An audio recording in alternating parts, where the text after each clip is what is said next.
ஹே amigos, உங்களுக்கு stack சாப்பிட்டா ரொம்ப பிடிக்குமா? பட் ஸ்டேக்கெல்லாம் வந்து யூசுவலாக ரெஸ்டாரண்ட்டில் மட்டும்தான் வந்து நல்லாயிருக்கும். வீட்டில் அதை ட்ரை பண்ணாலும் ஏதோ ஒரு விஷயத்தில் வந்து நமக்கு இன்க்ரீடியன்ட்ஸ் கிடைக்காம போயிடலாம். பட் அவைலபிள் இன்க்ரீடியன்ட்ஸ் வச்சு செஞ்சாலும் அந்த அளவுக்கு வந்து டேஸ்டியாக இருக்காது, லைக் ரெஸ்டாரண்ட்டில் சாப்பிட்ட மாதிரி. ஸோ இந்த மாதிரியான ஸ்டேக்கு பிரியர்களுக்காக நான் வந்து இந்த ரெசிபி நான் கொண்டு வந்திருக்கேன். அண்ட் இது வந்து ஒரு வெஜ்ஜு ஸ்டேக் ரெசிபி தான். ஸோ யாருனாலும் விரும்பி சாப்பிட்லாம். சிம்பிள் அண்ட் ஈஸியாக பேசிக்கான இன்க்ரீடியன்ஸ் வச்சு இந்த காலிஃப்ளவர் ஸ்டேக் எப்படி செய்கிறதுன்னு தெரிஞ்சுக்க வீடியோ ஃபுல்லாக ஸ்கிப் பண்ணாமல் பாருங்கள். இந்த மாதிரி நல்ல ஃப்ரெஷ்ஷான காலிஃப்ளவராக சூஸ் பண்ணிக்கோங்க. உங்கள் ஃபேமிலியோட ரேஷியோ பொறுத்து பெரிய காலிஃப்ளவரோ சின்ன காலிஃப்ளவரோ வந்து நீங்கள் சூஸ் பண்ணிக்கலாம்.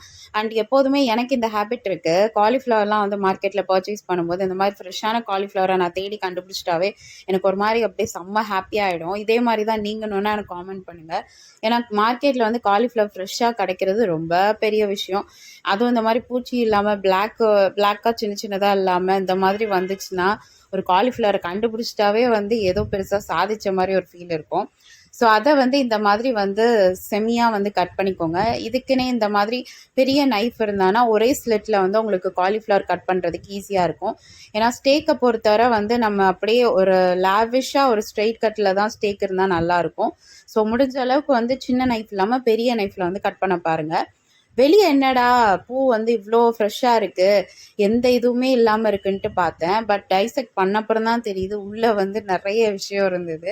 பட் எனிவேஸ் அதை வந்து நம்ம எப்படியும் க்ளீன் பண்ணிக்கலாம். இப்போ வந்து ஒரு 1 இன்ச் லைக் உங்கள் ஃபிங்கரோட டிப்பு போர்ஷன் அளவுக்கு இருக்கிற மாதிரி அந்த ஹாஃப் போர்ஷனுக்கு நீங்கள் வந்து கட் பண்ணி எடுத்துக்கோங்க.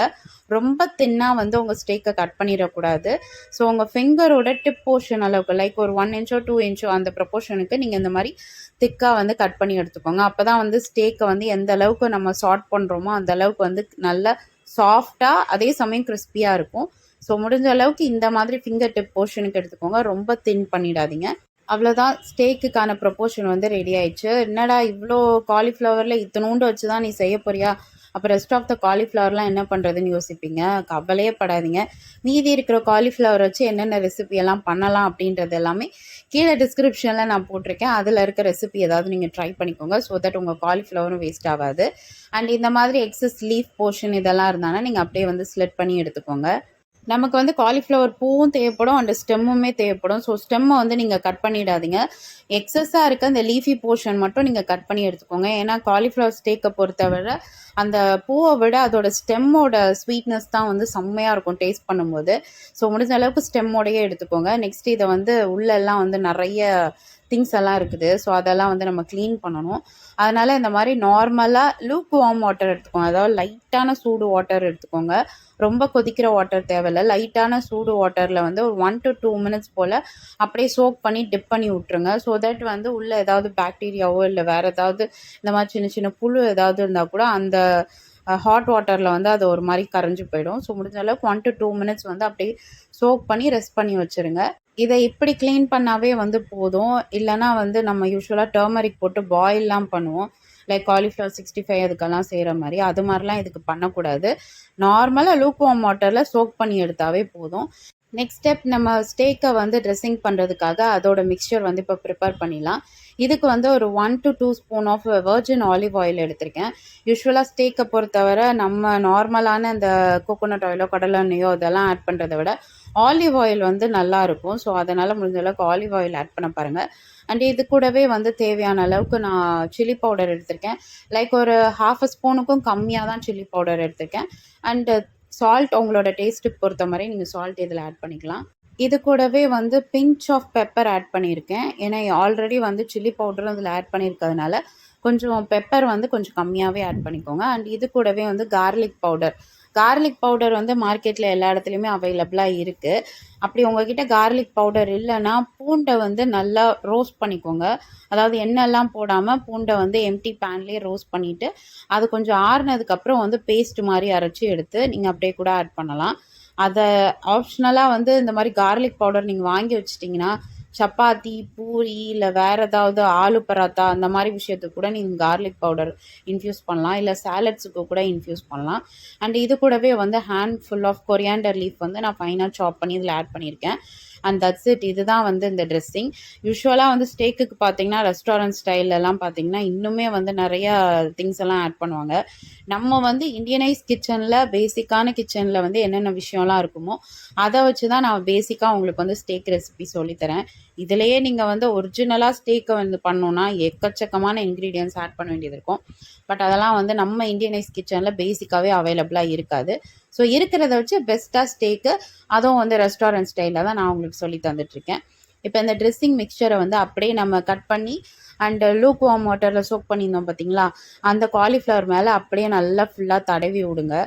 நான் வந்து வீடியோக்காகன்ட்டு சும்மா ப்ரெஷ்ஷை வச்சு நான் தடவிட்டு இருந்தேன். ஆக்சுவலி இது ஸ்னிப்பட்ஸ் முடிச்ச அப்புறம் என் கையால் தான் வந்து ஃபுல்லாக கோட் பண்ணிகிட்டு இருந்தேன். ஏன்னா அந்த அளவுக்கு கையில் கோட் பண்ணுற அளவுக்கு வந்து ப்ரெஷ்ஷில் வந்து சரிப்படலை. ஸோ நீங்கள் வந்து எடுத்தோடனே இந்த மாதிரி ப்ரெஷ் வச்சு சீன் போடாமல் கையிலே வந்து நீங்கள் கோட் பண்ண ஆரம்பிச்சிடுங்க. இந்த மாதிரி எல்லா இடத்துலையுமே வந்து ஈவனாக வந்து கோட் ஆகணும். லைக் அந்த காலிஃப்ளவரோட கேப்ஸ் எல்லாமே வந்து ஃபுல்லாக வந்து கவர் ஆகணும். அப்புறம் ஸ்டெம் ஃபுல்லாக கவர் ஆகணும், மேலே இருக்க போர்ஷன் எல்லாம் கவர் ஆகணும். அந்த மாதிரி எல்லா போர்ஷனும் கவர் ஆகிற மாதிரி கோட் பண்ணிவிட்டு நெக்ஸ்ட்டு ஒரு பேனில் வந்து கூட கொஞ்சம் ஆலிவ் ஆயில் லைக் ஒரு 1 to 2 ஸ்பூன் போல் எக்ஸ்ட்ரா ஒரு ஆலிவ் ஆயில் ஆட் பண்ணிவிட்டு இப்போ இந்த ஸ்டேக்கை வந்து அப்படியே நம்ம ரோஸ்ட் பண்ண போகிறோம். ஸ்டேக்கை வந்து அவனில் இன்னுமே நீங்கள் ரோஸ்ட் பண்ணாங்கன்னா இன்னும் செம்மையாக இருக்கும். பட் நம்ம வந்து அவன் இல்லாதவங்க, நார்மலாக இந்தியன் கிச்சனில் எல்லார் வீட்லேயும் பேசிக்காக இருக்கிற மாதிரி செட்டப் இருக்கிறவங்களுக்கு ஸ்டவ் தான் பெட்டர்.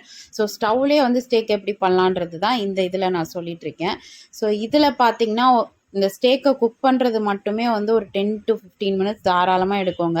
ஹை ஃப்ளேமில் வச்சு நீங்கள் குக் பண்ணிடாதீங்க. மீடியம் ஃப்ளேமில் வச்சு அப்பப்போ இது மாதிரி பார்த்து பார்த்து திருப்பி விட்டுக்கோங்க. ஏன்னா வந்து பூ சீக்கிரமாக வெந்துடும், பட் ஸ்டெம் வந்து குக் ஆகிறதுக்கு லேட் ஆகும். ஸோ முடிஞ்ச அளவுக்கு 10 to 15 மினிட்ஸ் வந்து ஸ்லோ குக்கிங் மெத்தட்லேயே வந்து நீங்கள் பண்ணுங்கள். இல்லைனா மீடியம் குக் எடுத்துக்கோங்க.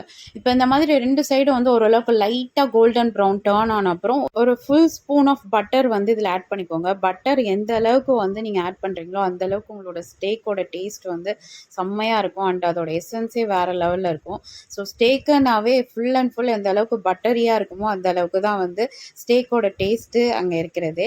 ஸோ முடிஞ்ச அளவுக்கு வந்து பட்டரை நிறையா ஆட் பண்ணிவிட்டு இந்த மாதிரி 2 மினிட்ஸ் ஒன்ஸ் லைட்டாக வந்து ஃப்ளிப் பண்ணிகிட்டே இருங்க. ஸ்டேக்கு நீங்கள் செய்கிற வரைக்கும் அந்த 15 மினிட்ஸ் வந்து தயவு செஞ்சு எங்கேயும் நகன்றாதீங்க. ஏன்னா காலிஃப்ளவர் வந்து டக்குன்றதுக்குள்ளே தீஞ்சிரும். ஃப்ளவர் ரொம்ப சென்சிட்டிவாக இருக்கும், ஸ்டெம் குக் ஆகிறதுக்கு தான் லேட் ஆகும். ஸோ நீங்கள் அப்படியே ஸ்டவ்வில் பாட்டுக்கு 15 மினிட்ஸ் இருக்கட்டும், பட்டர் ஆட் பண்ணிவிட்டு ஆலிவ் ஆயில் ஆட் பண்ணிட்டு தூக்கி போட்டு மற்ற வேலையை பார்த்துக்கலான்ட்டு நீங்கள் கிளம்பி வந்துட்டிங்கன்னா ஸ்டேக்கு வந்து தீஞ்சு கருவாடாக போயிடும். ஸோ முடிஞ்ச அளவுக்கு கொஞ்சம் பக்கத்துலேயே இருந்து பார்த்துக்கோங்க. இப்போ பார்த்தீங்கன்னா பேன் ஃபுல்லாக இந்த மாதிரி தான் வந்து பட்டர் வந்து அப்படி யூஸ் அவுட் ஆகி இப்படி தான் இருக்கும். அண்ட் ஃபைனலாக ஒரு 10 to 15 மினிட்ஸ் ஆகிடுச்சு. இப்போ நான் வந்து லைட்டாக வந்து குத்தி பார்க்கும்போது ஸ்டெம்முமே நல்லா சாஃப்டாக இருந்தது. அண்ட் உங்களோட காலிஃப்ளவரோட ஃப்ளவர் போர்ஷன்லாம் பார்த்திங்கன்னா இந்த மாதிரி கொஞ்சம் கிறிஸ்பியாக இருக்கும். ஸ்டெம் வந்து கொஞ்சம் சாஃப்டாக இருக்கும். ஸோ இந்த கன்சிஸ்டன்சியில் நம்ம ஃப்ளேம் ஆஃப் பண்ணி நம்ம எடுத்துடலாம். By the way health conscious, diet conscious இந்த மாதிரி பர்சனுக்குலாம் வந்து இந்த ஸ்டேக் ரெசிபி செட் ஆகாது. ஏன்னா இது ஃபுல் அண்ட் ஃபுல் வந்து இந்த மாதிரி பட்டர்லேயே கோட் பண்ணி தான் அந்த ஸ்டேக்கை செய்கிறோம். ஸோ அந்த மாதிரி பர்சன்ஸுக்கு வந்து இவ்வளோ பட்டர் கன்சியூம் பண்ணணுமா அப்படின்னு நினைப்பீங்க. ஸோ 1 டே ஆஃப் சீட் மீலுக்கு இந்த ரெசிபியை வந்து நீங்கள் எடுத்துக்கலாம். இதே நீங்கள் ஓடிஜியில் குக் பண்ணுறீங்கன்னா ப்ராபப்ளி ஒரு 3 மினிட்ஸ்க்குள்ளே உங்கள் ஸ்டேக் வந்து ரெடி ஆகிடும். பட் அதில் வந்து பட்டர் வந்து உடனே எடுத்து மிடில் ஆட் பண்ணணும் அப்படின்ற அவசியமே கிடையாது. நீங்கள் வந்து இனிஷியலாக வந்து நம்ம ஒரு ட்ரெஸ்ஸிங் ரெடி பண்ணோம் பார்த்தீங்களா மேலே தடவுறதுக்கு, அந்த டைம்லேயே வந்து நீங்கள் பட்டரும் சேர்த்து ஆட் பண்ணி மிக்ஸ் பண்ணி ஸ்டேக்கில் கோட் பண்ணிவிட்டு அதுக்கப்புறம் உங்கள் காலிஃப்ளவரை வச்சு நீங்கள் ஓடிஜிலேருந்து எடுத்துடலாம். ஸோ அது வந்து ரொம்ப easy of the process. OTG இல்லாதவங்களுக்கு இந்த மாதிரி ஸ்லோ குக் மெத்தடில் நீங்கள் ஸ்டவ்லேயே வந்து நீங்கள் பண்ணலாம். பட் எவ்ரிடே வந்து இதை ட்ரை பண்ணானா இவ்வளோ கேஸ் வேஸ்ட் ஆகுது, இதுவாகுது அப்படின்ற ஒரு இது இருக்கும். பட் என்னைக்காச்சும் ஒரு நாள் இந்த மாதிரி ஐட்டம்லாம் வந்து ரெஸ்டாரண்ட்டுக்கு போய் சாப்பிடணும்னு நினைப்போம் பார்த்தீங்களா, அந்த மாதிரி இருக்கும்போது ரெஸ்டாரண்ட்டுக்கு போக முடியாத சுச்சுவேஷன் வரும்போது அந்த ரெசிபியை நீங்கள் வீட்டிலே வந்து ரெப்ளிகேட் பண்ணலாம்.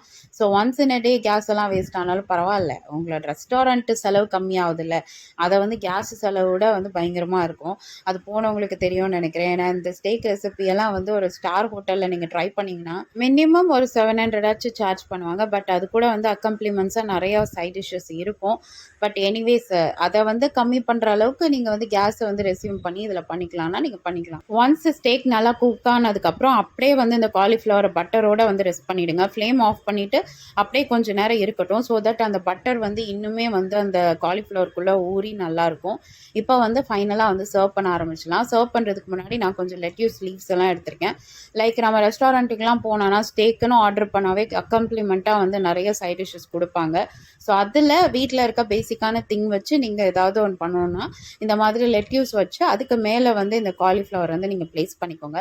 லெட்யூஸுமே அவைலபிளாக இல்லைன்னா நீங்கள் வந்து கேபேஜோட லீஃபை கூட லைட்டாக வந்து சுட்டு எடுத்து கூட நீங்கள் இதில் வச்சுக்கலாம்.